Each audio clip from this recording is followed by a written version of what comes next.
मैं इतना कहना चाहता हूं भाइयों कि नरेंद्र मोदी सरकार इसकी सबसे बड़ी कोई प्रायोरिटी है, प्राथमिकता है तो मेरे किसान भाइयों की आय को 2 गुना करना, ये नरेंद्र मोदी सरकार की प्राथमिकता है। ये कांग्रेस वाले जब मोदी जी कहते थे हम किसानों की आय को 2 गुना करेंगे, हंसते थे हम पर। मैं उनको बताना चाहता हूं कि जब आप सत्ता में थे 2013-14 के बजट में कृषि बजट आपका 21,933 करोड़ था, सिर्फ 21,933 करोड़ रुपया। और 2020-21 में मोदी जी ने 21,000 से बढ़ाकर 1,34,399 करोड़ रुपया कृषि के और कृषक का बजट को किया है। 21,000 कहां और कहां 1,34,000 करोड़। और न्यूनतम समर्थन मूल्य में भी चाहे मक्का हो, चाहे गेहूं हो, चाहे चावल हो, चाहे दलहन हो, चाहे तिलहन हो, हर प्रकार के एमएसपी के अंदर बढ़ोतरी कर 150% तक किसान को मिले, जितना खर्चा है उससे 50% मुनाफा मिले, ये भी हमने किया है। मित्रों, प्रधानमंत्री किसान सम्मान निधि मोदी जी लेकर आए। लगभग 6,000 रुपया हर किसान के बैंक अकाउंट में सीधा जाता है, कोई बिचौलिया बीच नहीं। मित्रों, 25 दिसंबर तक 9 करोड़ से ज्यादा किसानों के बैंक अकाउंट में 1,13,619 करोड़ रुपया सीधा बैंक अकाउंट में डालने का काम ये भारतीय जनता पार्टी की करता है। मैं कांग्रेसी मित्रों को बताना चाहता हूं कि आपका तो बजट, कुल बजट ही 21,000 करोड़ था। हमने बजट के अलावे 1,13,619 करोड़ रुपया सीधा बैंक अकाउंट में डालने का काम किया है। ये भारतीय जनता पार्टी की, नरेंद्र मोदी सरकार की नीति। मुद्रा स्वास्थ्य कार्ड लगभग 22 करोड़ दिए। यूरिया तो इम्पोर्टेड होकर उसकी कालाबाजारी अटकाई है।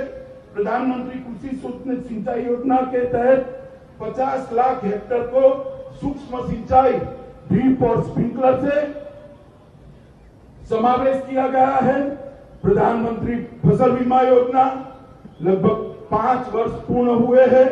90,000 करोड़ रुपया प्रधानमंत्री फसल बीमा योजना के तहत देश के किसानों के बैंक अकाउंट में पहुंचा गया। 1,000 से ज्यादा मंडियों को ऑनलाइन कर किसानों को ज्यादा दाम मिले, इसके लिए नरेंद्र मोदी सरकार ने किया है। और किसानों को जो ऋण मिलता था, मित्रों, वो आंकड़ा भी जरा आप समझ लीजिए।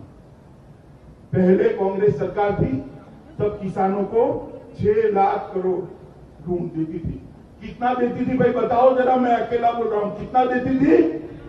6 लाख करोड़। कितना?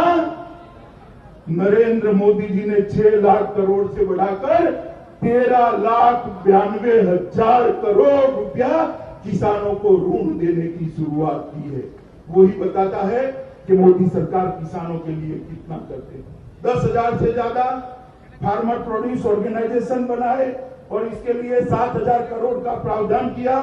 शहद के उत्पादन के लिए, मधु के उत्पादन के लिए 500 करोड़ रुपया लगाए और किसान क्रेडिट कार्ड लगभग 1.6 करोड़ में किसानों को तो अंतिम 6 महीने में ही दिए।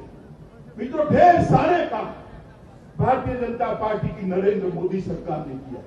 श्री येदियुरप्पा जी की सरकार ने भी किसानों के लिए काम करने में कोई कसर नहीं छोड़ी। केंद्र सरकार की जो भी योजना हो, इस पर जमीन पर उतारने में शायद भारत में सबसे आगे अगर कोई सरकार रही है तो श्री येदियुरप्पा की सरकार है। मित्रों, मोदी जी ने किसानों के लिए इतना किया है, मगर वक्र दृष्टा कांग्रेस पार्टी के नेता किसानों की हित की बात कर रहे हैं। मैं उनको पूछना चाहता हूं, जब आप थे तब किसानों को 6,000 करोड़ रुपया, 6,000 रुपया प्रति माह, प्रति साल क्यों नहीं मिला भाई? जब आप थे प्रधानमंत्री फसल बीमा योजना क्यों नहीं बनी भाई?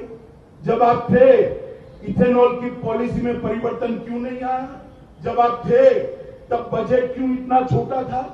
जब आप थे तो प्रधानमंत्री सिंचाई योजना क्यों नहीं लागू हुई? क्योंकि आपकी नीयत ठीक नहीं।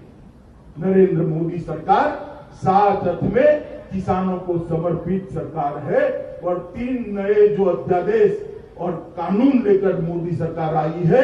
कर्नाटक सरकार ने भी ये कानूनों को पारित किया है। मैं श्री येदियुरप्पा जी को बधाई देना चाहता हूं कि इससे किसानों की आय अनेक गुना बढ़ने वाली। अब कोई किसान मजबूर नहीं है कि एक ही जगह पे अपना उपज बेचे।